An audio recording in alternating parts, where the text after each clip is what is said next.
Donc maintenant, le GBF est déjà réglé sur la tension désirée. C'est une tension sinusoïdale de 1 kHz et d'une amplitude maximale de 2 volts, ou bien une amplitude crête à crête de 4 volts. D'accord?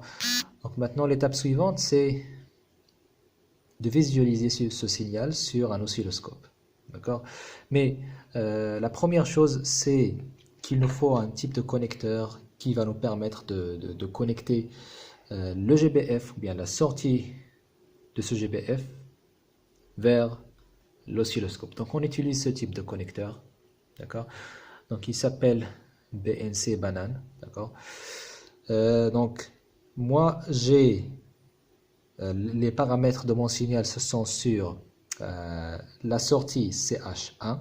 D'accord? Donc je vais brancher ce connecteur sur CH1. Et il faut veiller bien sûr à ce qu'elle soit activée.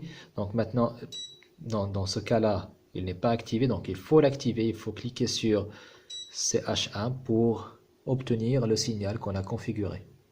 D'accord? Ça, c'est la première étape.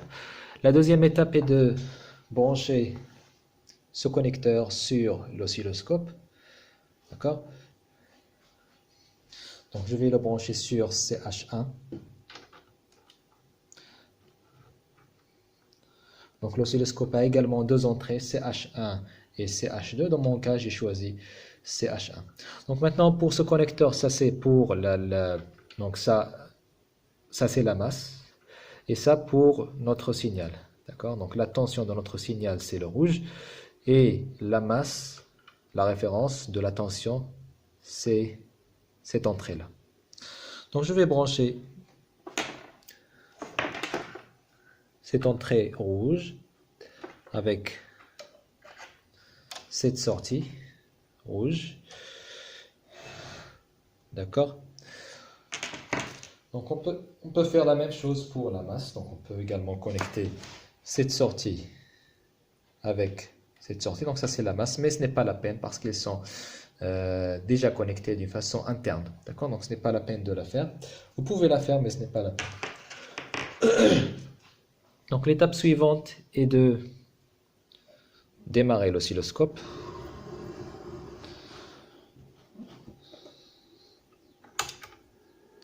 Donc voilà, maintenant l'oscilloscope est démarré.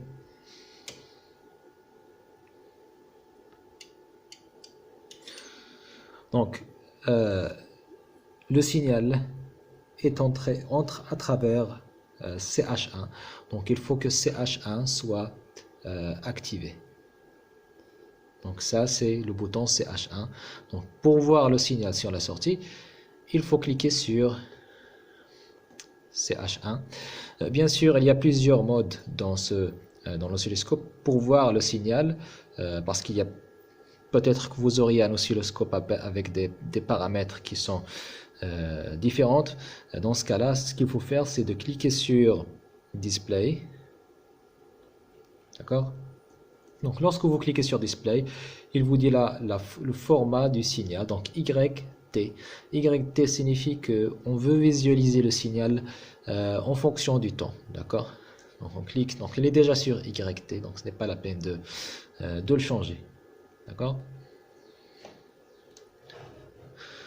Donc là, pour la visualisation, il y a l'échelle de temps et l'échelle d'amplitude.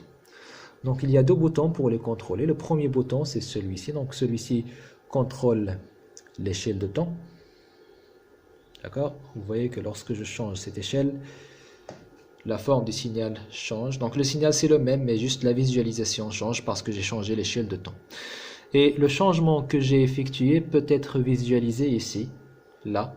Donc ça signifie, donc là j'ai 200 microsecondes. Ça signifie que chaque division, chaque carré, chaque division correspond à 200 microsecondes. D'accord?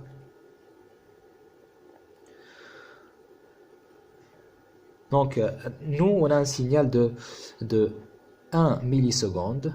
Donc, 1 milliseconde, de ce point jusqu'à ce point, c'est 500 microsecondes. Plus 500 microsecondes, c'est 1000 microsecondes. Et 1000 microsecondes est égal à 1 milliseconde. Donc ça, c'est le signal désiré pour la fréquence. Maintenant, il faut vérifier l'amplitude. D'accord? Donc l'amplitude maximale, c'est 2 volts. Donc pour voir l'échelle d'amplitude, il faut voir ici, ça c'est pour l'échelle de CH1. D'accord? Donc là, il vous dit que 1 volt pour chaque division. Donc là, j'ai l'amplitude. Pour l'amplitude, là, j'ai 2 divisions. Et ça signifie que l'amplitude maximale, c'est 2 divisions multipliées par 1 volt. Donc ça, c'est 2 volts. Et la même chose ici, donc c'est moins 2 volts. Donc de moins 2 volts jusqu'à 2 volts, c'est 4 volts. C'est VPP est égal à 4 volts. Et de cette façon, j'ai mon signal. Et vous pouvez bien sûr changer l'échelle d'amplitude. Donc là, maintenant, je l'ai changé, c'est 2 volts pour chaque division. D'accord? Donc une division 2 volts et une autre division là, 2 volts. C'est aussi simple que ça.